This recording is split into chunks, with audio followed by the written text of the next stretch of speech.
try something a little different. I get bored preaching every week, so we're going to try, I'm going to try preaching down here without a manuscript, and we'll see how it goes. If it's terrible, thank you. If it's terrible, we'll rework it, so don't worry. May the words of my mouth and the meditations of all of our hearts be pleasing to you, O God, our rock and our Redeemer. Come, follow me, Jesus said to the rich young man. Give up everything you have, give your possessions to the poor, and follow me. Come, follow me, Jesus said to the disciples. Come, follow me, Jesus said over and over in the Gospels. And come, follow me, Jesus says to you and to me. But what does this really mean? What did it mean in Jesus' time, and what does it mean in our time? Those of you who are in my Bible study have heard me say this before, but it's worth repeating, even if you've heard it. In Jesus' time, education looked very different. It was common for teachers, rabbis, philosophers to gather disciples around them and to have them follow them, live with them, live in intimate community with one another and with their teacher. So it wasn't like today where you go into a classroom and somebody maybe imparts knowledge and then you go home. Instead, you lived and breathed and ate with your community, with your teacher. And teachers were only meant to gather disciples to them if they were considered holy, if they were considered ethical enough to be worth following. And so it was meant to shape not only your mind, but your spirit, your emotions, your soul. And people really reoriented their entire lives around following their teacher. So it wasn't like Jesus was just saying, hey, come along for the ride. Come watch me raise some people from the dead, feed some hungry, and, learn some things. No, it was reorient your entire life to come and be in radical community with me and with the other disciples. And people did this in various ways. So we know that many of the disciples literally walked away from their nets and their livelihood to come and follow Jesus. We know from our gospel today that people left families. They left everything behind in order to follow Jesus. And we know that there were wealthy women who kept their possessions but used them to fund Jesus' ministry.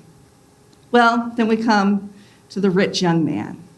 And he is told he's got everything. He knows the commandments. He knows how to follow Jesus, but there's just one thing, all of those possessions.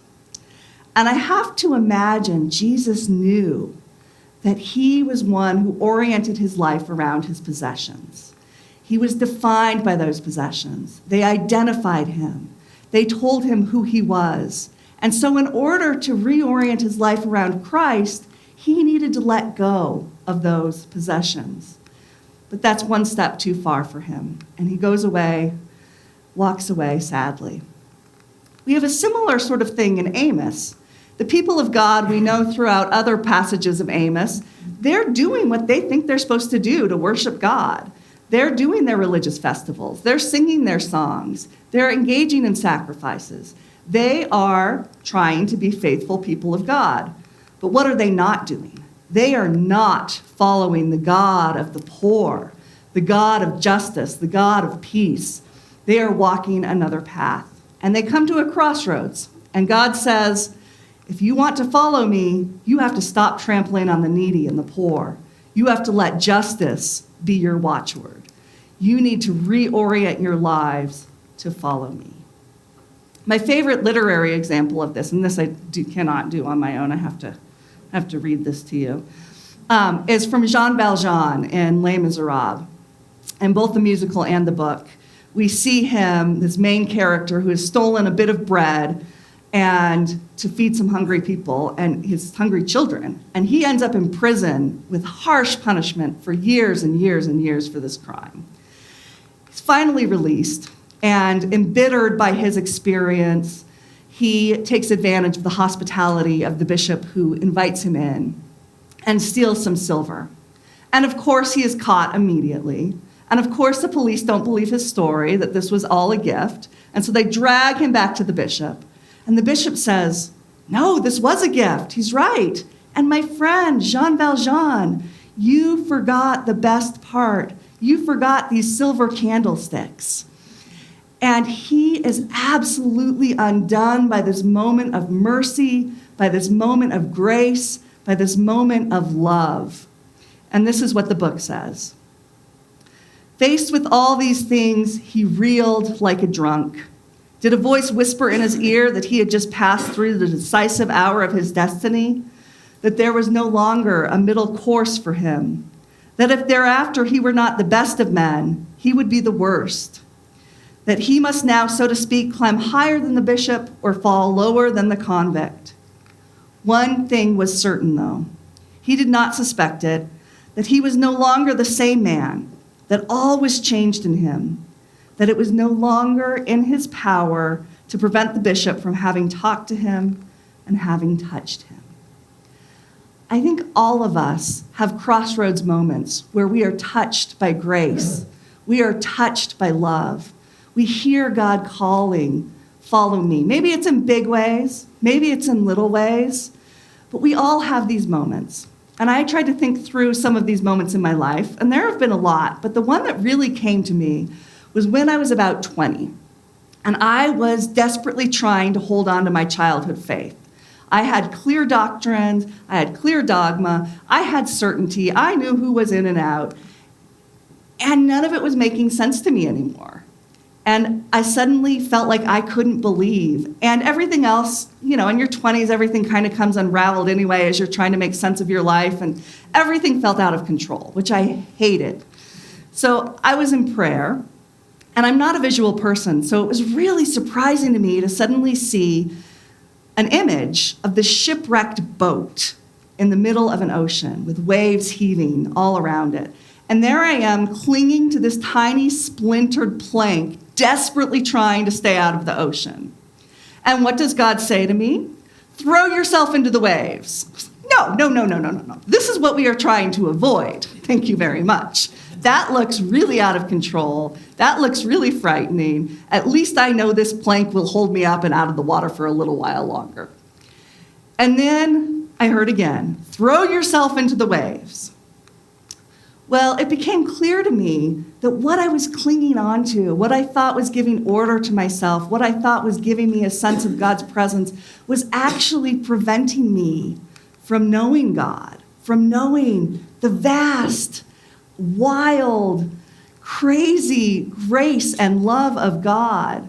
And I was being called to throw myself into that, throw myself into the unknown and follow where God was leading, whether it let me feel in control or not. I think we all have a struggle of some sort. We all have something we hold on to and struggle to let go of or orient our lives around rather than orienting them around the call of Christ and the call of Christ's kingdom.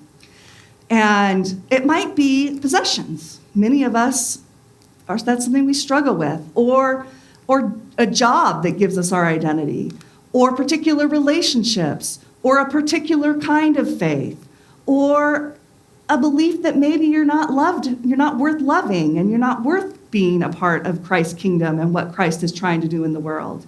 Whatever it is, we all have some sort of struggle. And so I'm going to invite us into a moment of prayer. I invite you to close your eyes, and if you'd like to, open up your hands in a gesture of openness to God, and just spend a moment listening for God's voice calling to you, come follow me. And let yourself see if there is anything that you are orienting yourself around, anything that you are identifying yourself by that is keeping you from being able to follow Christ as Christ calls you.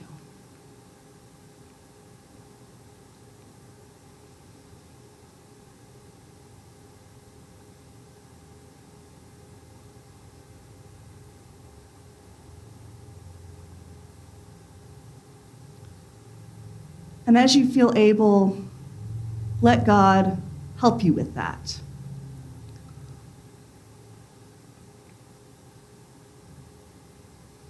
Remembering the passage from Hebrews that tells us that God understands our weaknesses and that we can approach the throne of grace boldly because Christ is compassionate and understands us and will help us.